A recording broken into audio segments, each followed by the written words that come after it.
c'est Sacha, bienvenue dans une toute nouvelle vidéo. Et dans cette vidéo, je vais donner mon avis sur deux intrigues de DNA. C'est l'intrigue Veuf Noir et Blackout. Donc elles ont un lien, c'est celle d'être deux intrigues de 2021.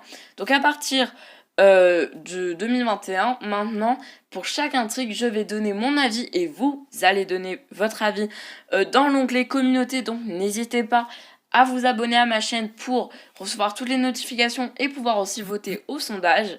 Donc du coup, je vous ai demandé il y a une semaine votre avis sur l'intrigue Veuf Noir et Blackout et de comparer les deux, laquelle vous avez préférée.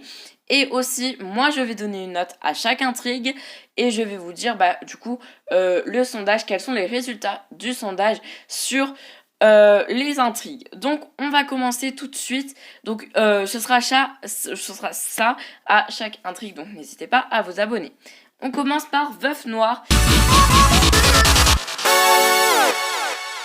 Alors, l'intrigue Veuf Noir, pour moi, je trouve qu'elle a été l'une des merveilleuses intrigues de DNA.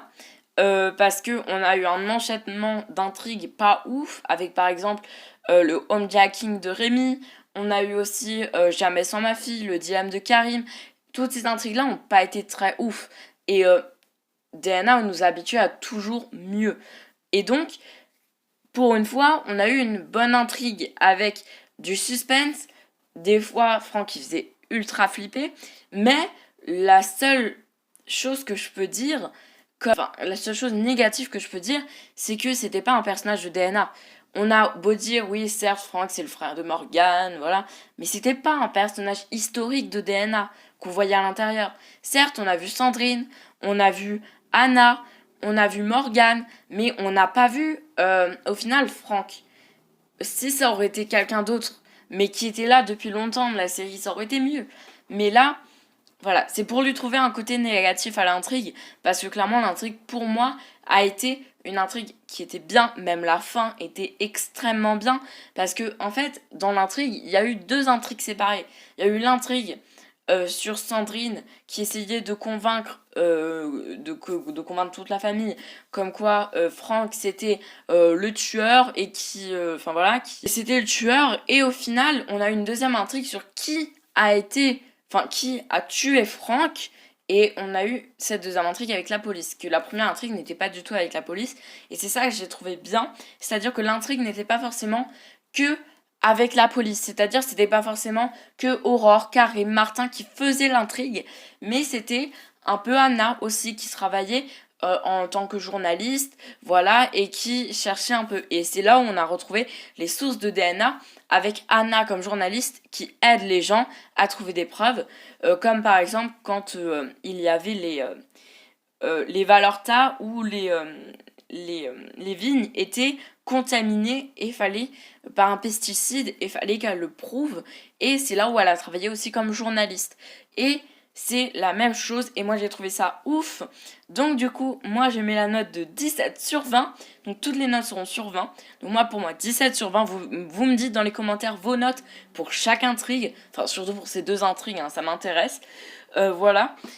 Et du coup, pour moi c'est un 17 sur 20. Alors l'intrigue a été très prenante et surtout, elle a duré longtemps. Enfin je pense qu'elle a duré un mois. Et un mois, généralement on s'ennuie. Et moi je me suis jamais ennuyée à un moment de l'intrigue. Donc dites-moi si vous, c'est pareil.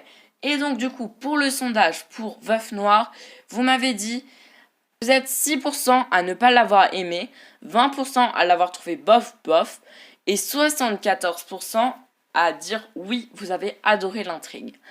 Donc du coup, là, on retrouve majoritairement quand même les gens qui disent que ça a été une très très bonne intrigue Veuf Noir. Donc je pense que vu que 74%, donc du coup d'ailleurs on va le noter parce que comme ça, je pourrais vous faire un récap de toutes les intrigues à la fin de l'année. Donc comme ça, c'est cool. Donc du coup, pour vous, vous êtes à 74%. Donc ce qui est quand même assez bien, même très très bien, de voir sur toutes les intrigues quand même. Je pense que c'est très bien. On passe tout de suite à l'intrigue Blackout. Donc l'intrigue Blackout, j'ai trouvé que c'était une intrigue bien, sans plus.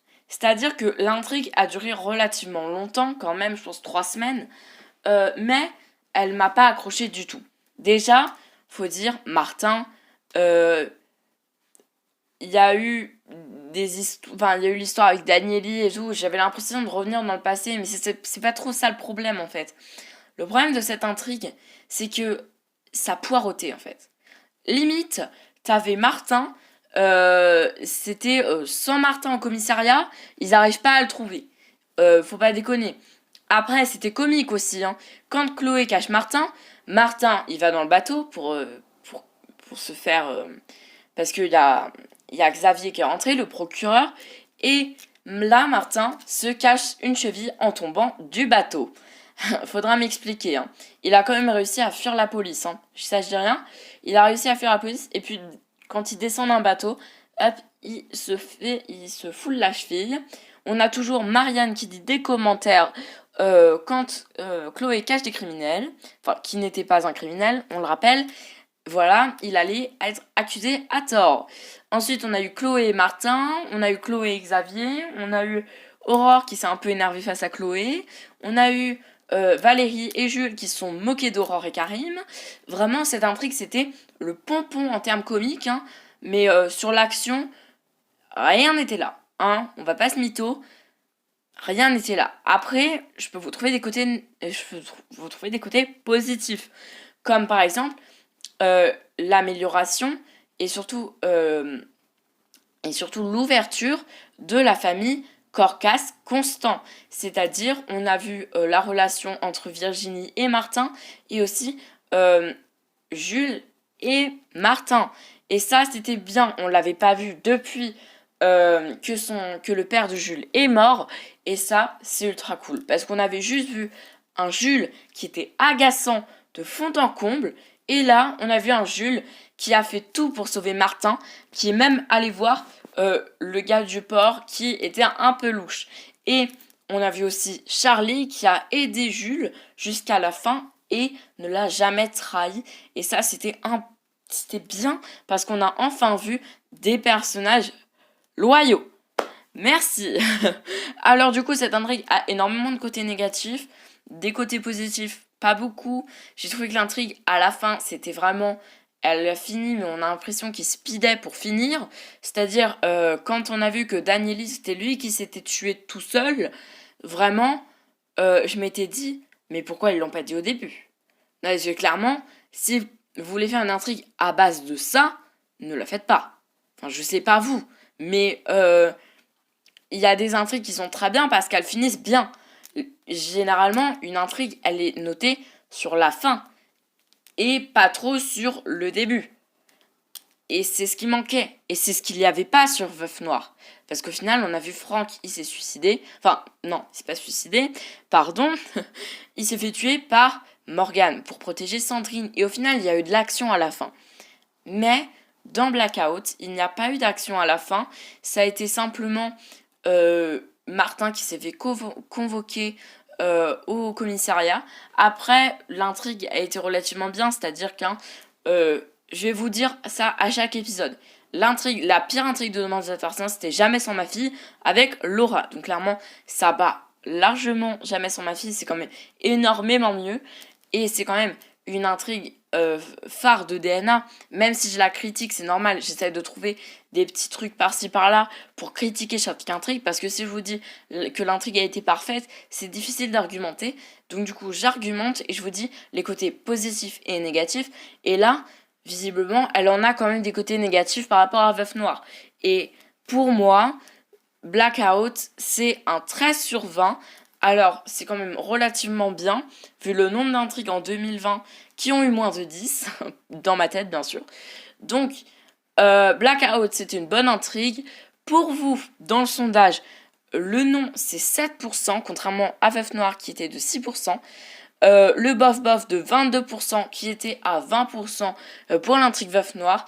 Et le oui pour Blackout est de 71%, contrairement à 74% pour l'intrigue Veuve Noire. Donc vous avez un petit peu moins aimé Blackout par rapport à Veuve Noire, mais Bon, donc s'il faudrait choisir entre Veuf Noir et Blackout, je dirais que je choisirais Veuf Noir. Veuf Noir avec beaucoup plus de suspense, d'histoire, de personnages, de famille, même la famille Lazari. Enfin, je vais pas dire, mais je préfère la famille Lazari quand même à la famille Corcas Constant. Mais bon, j'ai quand même bien aimé l'intrigue Blackout. C'est une intrigue hyper bien. Et donc, dites-moi dans les commentaires, vous, ce que vous en avez pensé. Je sais déjà qu'il y en a qui vont me dire, on a adoré l'intrigue Blackout. Oui, je sais, il y en a qui vont adorer, mais ce n'est que mon avis. Et vous, vous avez le vôtre. Et je ne dis pas que vous, l'intrigue Blackout, c'est une très bonne intrigue, bien sûr. Voilà. Donc, pour vous, pour moi en tout cas, c'est Veuf Noir qui gagne. Et pour vous, à 72%, c'est Veuf Noir qui gagne. Donc, vous avez préféré Veuf Noir à Blackout. Donc, Veuf Noir pour 72% et Blackout à 28%. Donc, c'est vraiment là, Veuf Noir bat Blackout à plat de couture. Donc, c'est cool. Enfin, c'est cool. Non, parce qu'il y en a qui ont aimé Blackout. Mais j'ai trouvé que l'intrigue était très très bien. Veuf Noir, vraiment, ça se place dans l'une des meilleures intrigues de DNA. Parce que pour avoir 17/20, faut quand même avoir une bonne intrigue. Voilà, donc dites-moi dans vos commentaires vos avis. Et moi, je vous dis à bientôt pour une prochaine vidéo. Allez, bye!